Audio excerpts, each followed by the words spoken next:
One of the most concentrated chunks of literary experience to come along in the late 20th century was the story Girl by the author known as Jamaica Kincaid. It's not a real name. Who cares? Um, it showed up in the New Yorker, which is a fabulous magazine for anybody who doesn't know, and it is a gumbo of literary devices and psychological insights and just wild emotion swirling in this very, very short fist of a story. It's not really, well, you can find certain narrative plot elements in it.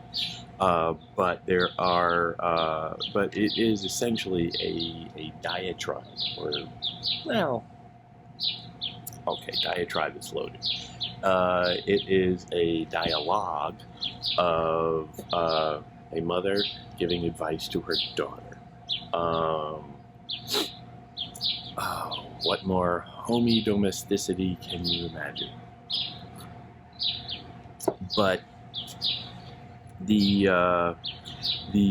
advice that comes out is really quite pungent, let's say, and it comes in this long screed, just continuous thoughts, one after the other, and it leads to an impression that that this relationship between a mother and a daughter is not necessarily just all homey and good, that there are some real complications going on with this mother-daughter duo, but also because of its setting and because of some of the themes that get woven in, that it has application beyond them, that it is much more universal, that you could certainly make the case that it is a portrait of a particular mother-daughter dynamic in a particular place, but also that it is a particular mother-daughter dynamic in every place. But that's all part of the fun. It's just, it's a wild ride that you get off, and afterwards you're like, what the hell just happened to me? And it's short, so you can read it in literally like 2 minutes, and it gives you that rush, and you can spend the rest of the day puzzling it over. I mean, in terms of bang for your buck, this is a bargain. But anyway,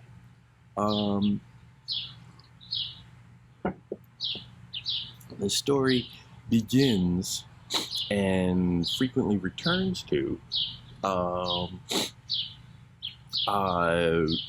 advice, commands, if you will, about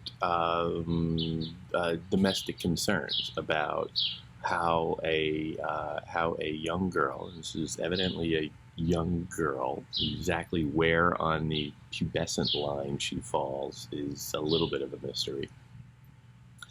But it is, this is how to take care of so-called woman's work. So it begins with laundry. It gets through a lot of the other little chores that women in certain societies, and traditionally in all societies, have been saddled with.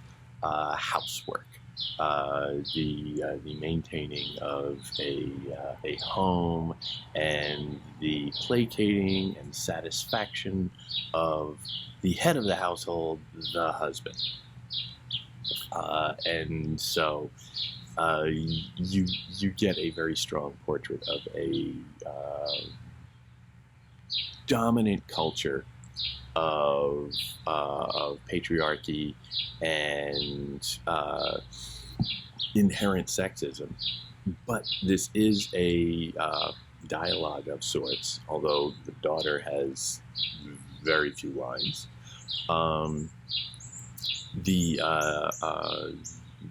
all the action is happening on the level beneath, let's say, that patriarchal level, because what we have here is girl-on-girl violence, if you will. It is a mother whose commands to her daughter, in the form of advice, friendly advice, have a real bite to them, and are backed by some real hostility and even at times a kind of rage.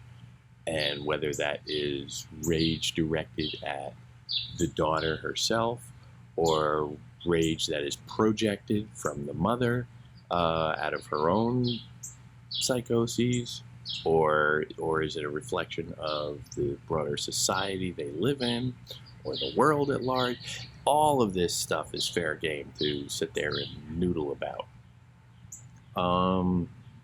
It begins with laundry, the bane of everyone's existence. Wash the white clothes on Monday and put them in the stone heap. Wash the color clothes on Tuesday and put them in the clothesline to dry.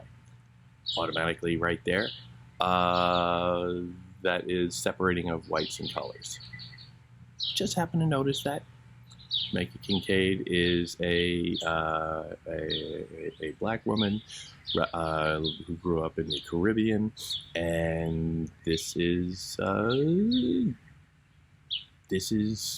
presumably the story that women in the place that she grew up, the speech that they give to their daughters.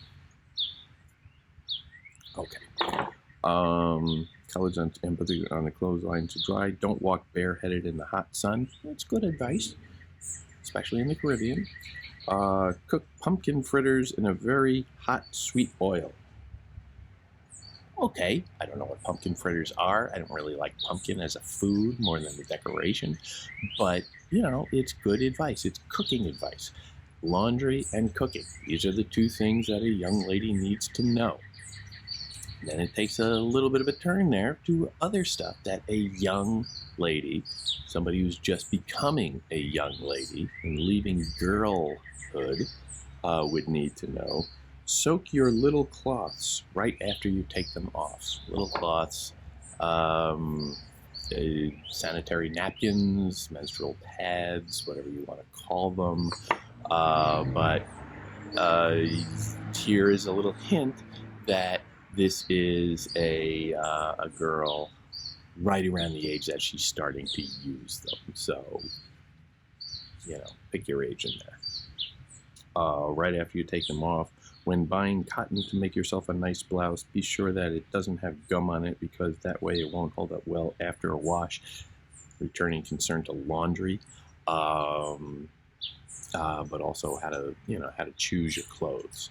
And interesting that the hint about wearing cotton clothing to make yourself a nice blouse, and the presence of a stain of some sort on it comes right after the question of the sanitary napkins. These little psychological links happen throughout, and sometimes they don't. Meant to shock and provide a little bit of a confusion. Significantly, I bear in mind also, there are no periods in any of this stuff. This is all separated by semicolons. This is all supposed to be a single long sentence. Not the longest sentence in literature, certainly, but a remarkably pungent one. Soak saltfish overnight before you cook it. More cooking advice. Is it true that you sing Bennett in Sunday school, which is a folk song in Antigua? And so now it's like, wait a minute, this sort of comes up out of nowhere, as if she's going through, the mother is going through this domestic advice about laundry and menstruation, and then something else just sort of jolts in. We're not given any preparation for that. It is a sudden left turn in the text that tells you this either just occurred to her and it was so important she had to say it, or she was just saying the other stuff and trying to hold down her rage or her surprise that this is happening. It's not necessarily rage. It could be approval. I'm not sure. I don't think so. But at this stage, it is simply registering surprise that these folk traditions are coming in to a Christian context. And since all of this text is purportedly advice on how to be a proper and good young lady, the implication is that proper and good young lady would gravitate towards the respect for Christian Sunday school traditionalism, the colonial influence, let's say, of English and European colonies in the Caribbean.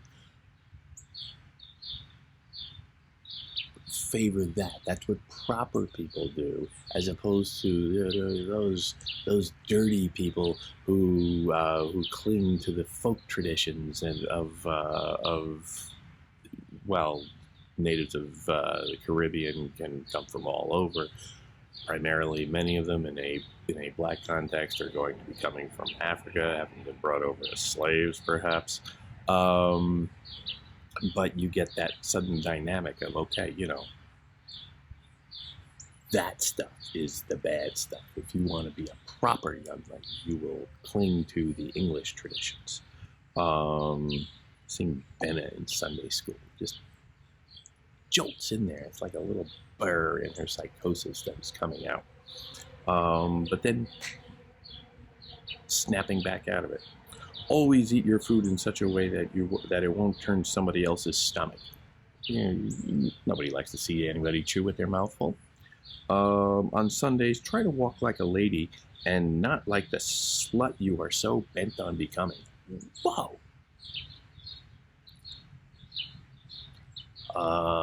That's some real hostility. Again, prioritization of Sundays. That is when you are supposed to be proper. The idea of a walk, it's not just a walk, it's kind of a promenade then, because you are out in your Sunday best, presumably, maybe walking home from church. And you are there for the judgment of your neighbors, instead of the slut you are so bent on becoming. Becoming also, again, a reminder that this is a very young girl, but still a young girl who is barely menstruating, that is now in danger of becoming a slut. That is pregnant. Forgive that analogy. But that's a loaded term. And there's so much in there. Is this mother perhaps genuinely concerned for her daughter's moral trajectory? Does she have reason to be? Is there logical reason to be? What's the age difference between mother and daughter? I'm wondering maybe if the mother feels guilty about her own upbringing, her own tendencies when she was young. Perhaps she got pregnant early and had this child very early, and this child then, ruined her life because she became a very young mother. And so that would be a buried hostility towards the child. I don't know, I'm just spitballing, but that little chunk of psychosis just leaps off the page and demands some accounting. It is, but after that, and she stuffs that one, after that sort of rears its head and she stuffs it back down, she returns to, don't sing Benna on Sunday school. In Sunday school. Again, so she's forced her her rage down in one form, and it's sort of rearing up in another. She's playing whack-a-mole with her emotions at this point. You mustn't speak to wharf rat boys, not even to give directions. Again, the threat of sexuality, I would say, the threat of class. Wharf rat boys, you get the sense that these are the lower class, and this young lady or this young girl is supposed to be above that, perhaps, and better than that. You know, don't eat fruits on the street, the flies will follow you. Probably good advice again, but you know, it's hot there. You need to eat fruit whenever you can. But don't sing Benna in Sundays on Sundays at all, and never in Sunday school. Again, this just keeps rearing up. Oh no, wait, no, sorry, this is in italics, and this is a rejection of that, or this is supposed to be a voice in opposition. Presumably, the girl who is being spoken to. But I don't sing Benna on Sundays at all, and never in Sunday school. Now this is being presented. It's not a line break. It's just another chunk in between semicolons that comes in. So you can read this in a couple of different ways. Is this a proper dialogue with the mother saying stuff and then the daughter just standing up for herself at different points and fighting back? Is this all from, since it is all one sentence, is this all from the mother's perspective? So she is registering in those italics. She is registering the opposition. She is registering the rejection of her ideas. Is she projecting? Is she imagining that is the mother imagining that the daughter is saying these things? I don't know. All of these possibilities are there. But the mother is already past that. Now, significantly, if this is a transcription, let's say, of an actual dialogue, the daughter is only launching back at her mother like a couple lines after the Sunday school Benna point has been made, and so but the mother's already moved on to other topics. She just stopped talking about fruit and flies.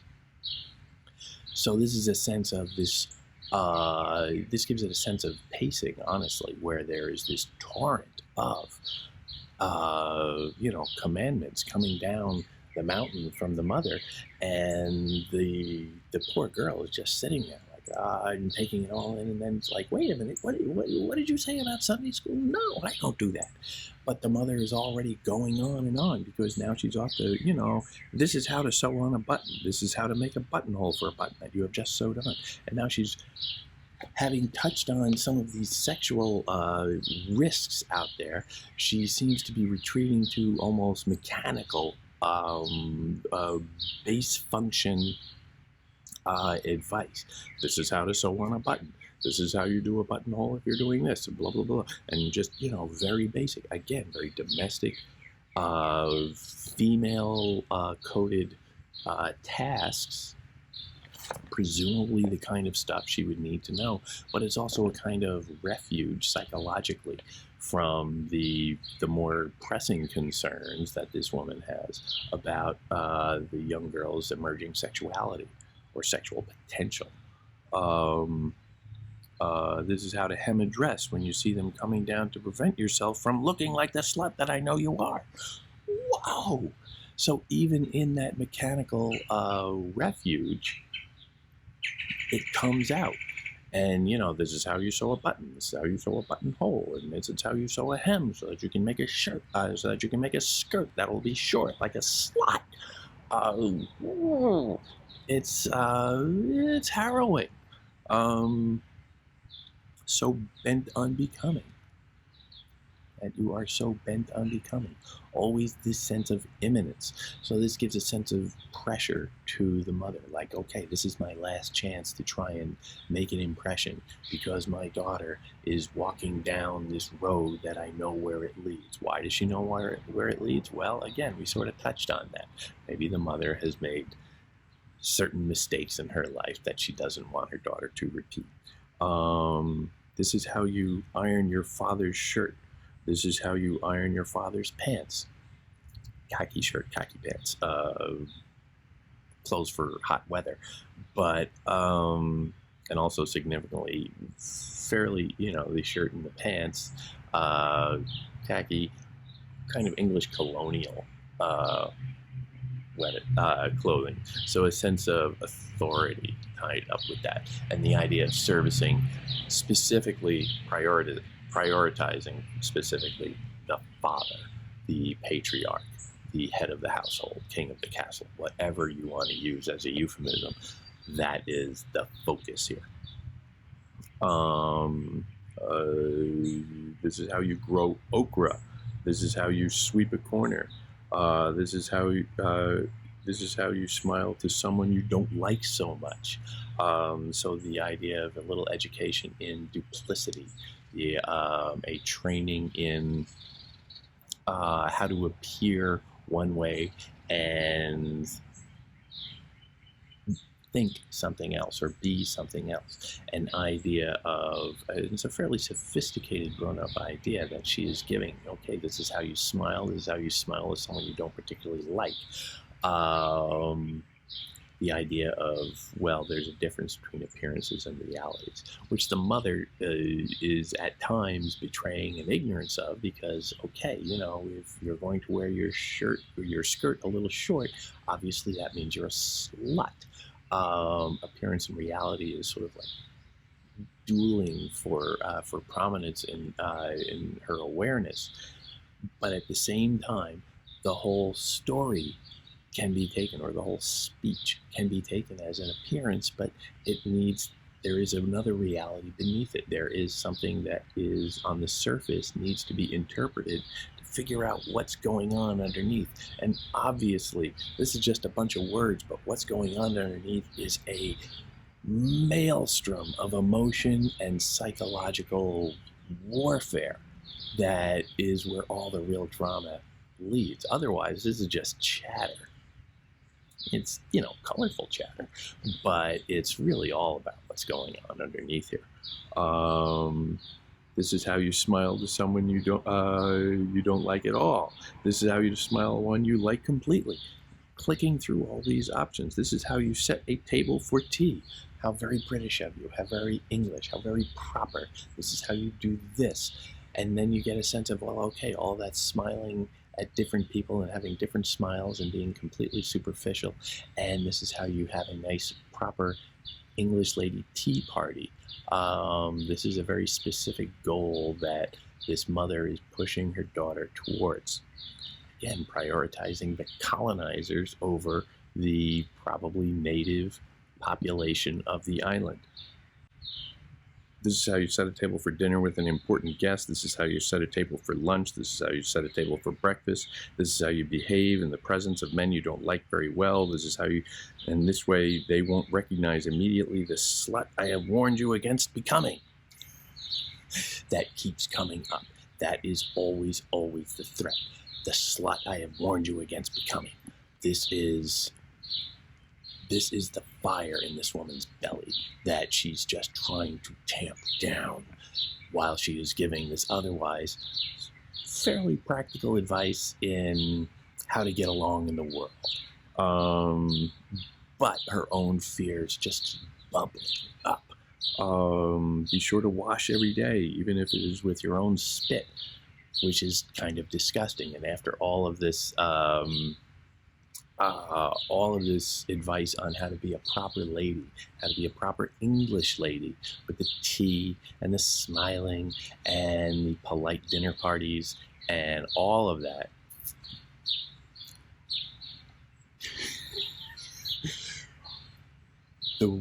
the background of the mother still will creep in a little bit and suggest that maybe her upbringing is not so proper English, that maybe her upbringing is a little bit more common, is a little bit more native to the island, is a little bit more bound up in folk ways that, if you don't have any clean water, just spit in your hand and,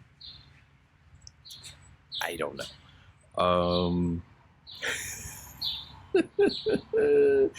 This is how to make good medicine for a cold. This is how to make good medicine to throw away a child before it becomes a child.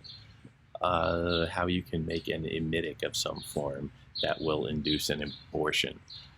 Again, that threat of the girl's sexuality coming on board, and how to take care of it. This is what, along with the washing and the cooking and the hostessing, this is what a woman needs to know how to do. This is how to love a man. And if this doesn't work, there are other ways. That sounds like it's getting more, that sounds like there's something left out there. This is how to love a man. Maybe she's pointing at a book. I don't know. She picked up a magazine and showing pictures. I don't know. And if this doesn't work, there are other ways. Your job is to love a man. This is the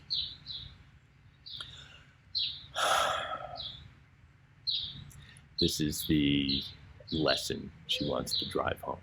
Your place in the world, your overriding responsibility with the washing, the cooking, the getting rid of the inconvenient pregnancies is to service the man. Just like you're ironing his shirts, it's to serve.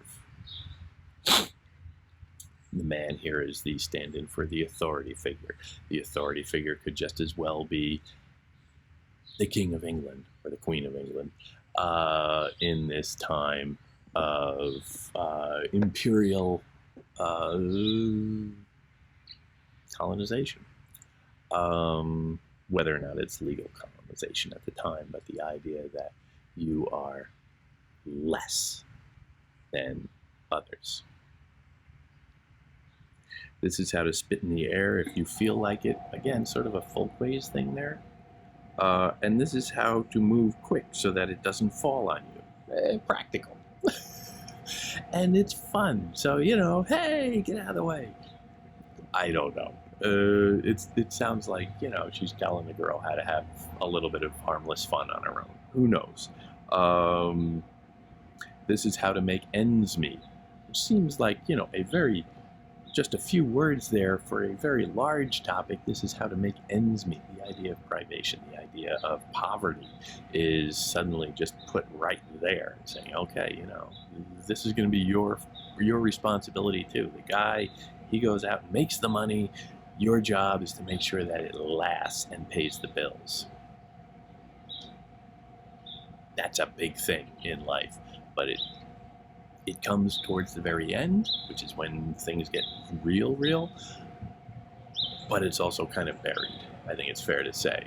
And the smallness of it suggests that, okay, maybe that's not the most important thing. Maybe the poverty, maybe the cycle of poverty that this family seems to be caught up in has a reason that it's given such short shrift here.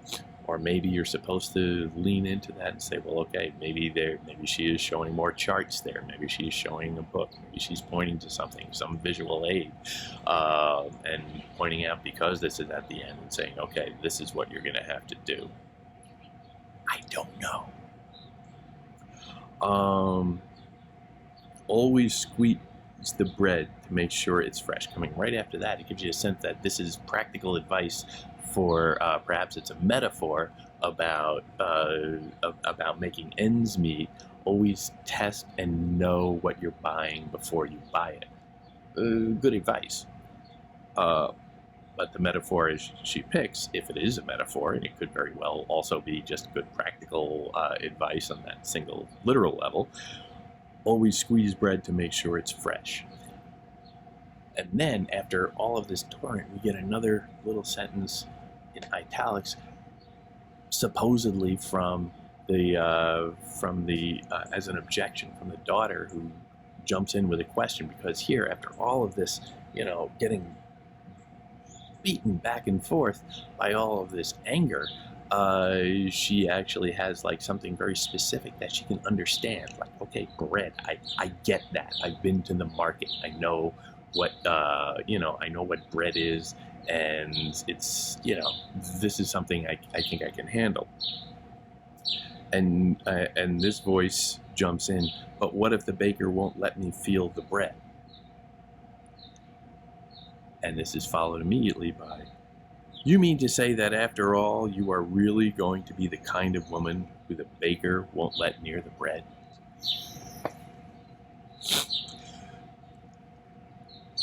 Which is a great tagline, because it's again, it's prospective. It is suggesting that, okay, this is when you decide who you are. You are right here, right now, going to decide your identity for the rest of your life. I am here giving you advice and telling you, do this, do this, do this. I want to try and mold you, like bread perhaps, into a particular type of person. But it is up to you to put this advice into practice. And at the end, after all of this advice and this psychological terrorism, drilling down on her subservience to men specifically, here you get the sense that, well, okay, here the mom is telling her to stand up to the baker. The baker is presumably the person behind the counter, a man. Don't take that. Demand it. Fight back. Don't be intimidated by the authority behind the counter. Don't be intimidated by what appears to be, or what you might doubt, or what you might, don't be intimidated by your own inhibitions, by your own sense of your proper place. Fight for it. Fight for your proper place. Fight for your rights, which is a bizarre point to bring up at the end of this long screed of passive-aggressive and fully aggressive rage. But the story is just so overloaded, and I'll call it a story. It is so overloaded, or loaded, I don't particularly think it's over anything, with so many conflicting voices, so many conflicting impulses, that just parsing through them and finding your way is like cutting your way through a jungle. It is that profusion that you see in a lot of Latin American literature and Caribbean literature, where you get a sense of a teeming exuberance of life, that it is a human's job to try and wend his way through. And you get this sense in a literary sense here, where all of these voices, all of these images, all of these themes are crashing in on one another, and we're just trying to situate ourselves. It is, in a sense, very postmodern in that way, in that it's dealing so deliberately with so many different concepts on a literary level. There's the stream of consciousness bit going on there. There's post-colonialism, there's colonialism, there's gender and sexuality, there's class, there's self-determination. There is, it is remarkably, because of this, these undigested chunks of psychology that are getting exuded out of this woman. It has a kind of expressionistic feel.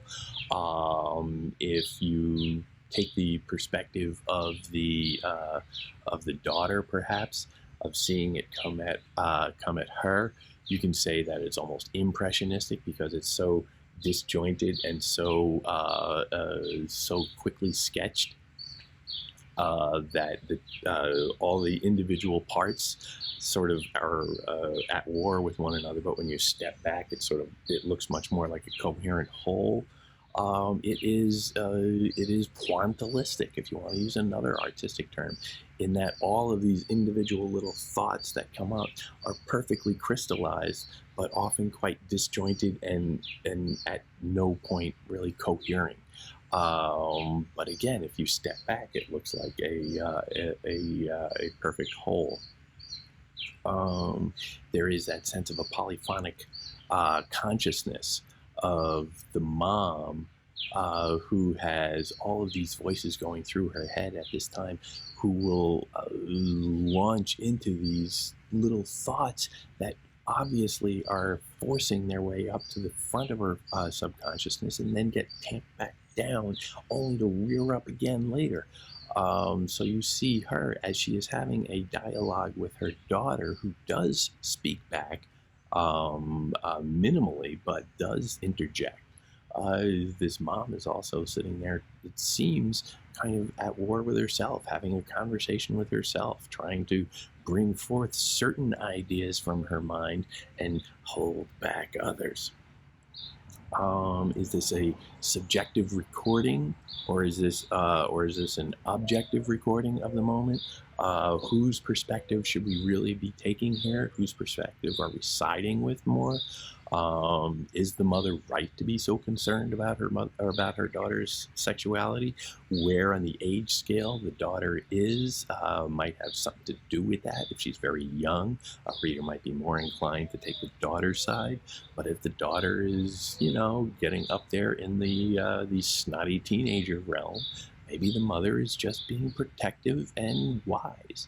Because of these very deliberate omitted details that we just don't know, all of these little black holes, we have no certain boundary on which to take this piece of literature. And that itself is also more postmodern, because the reader isn't given the stability of a comfortable and confident foundation to judge these characters or to make determinations, because there is so much uncertainty. The reader is swept up in all of the unknowns inherent in the text. Because of all this, you get a sense of the vulnerability of the young girl, certainly, who's obviously dealing with some home life issues, but also of the mother, the vulnerability of the mother who's sitting there, who sees all of these dangers out there in the world, and all of this pressure on her, particularly to prepare her daughter to deal with them as she becomes a woman.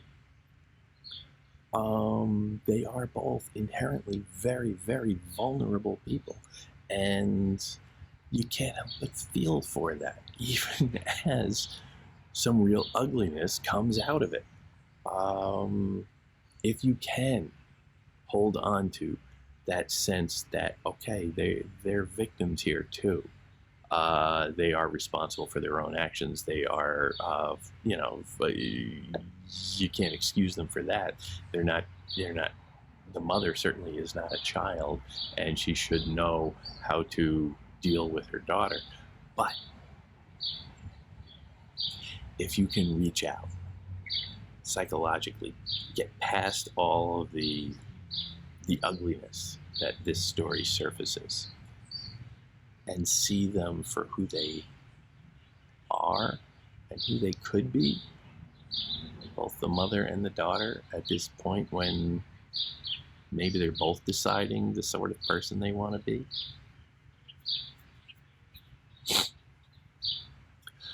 If you can do that, then you are fully human. Then you're not caught in the same cycles of brutish judgmentalism and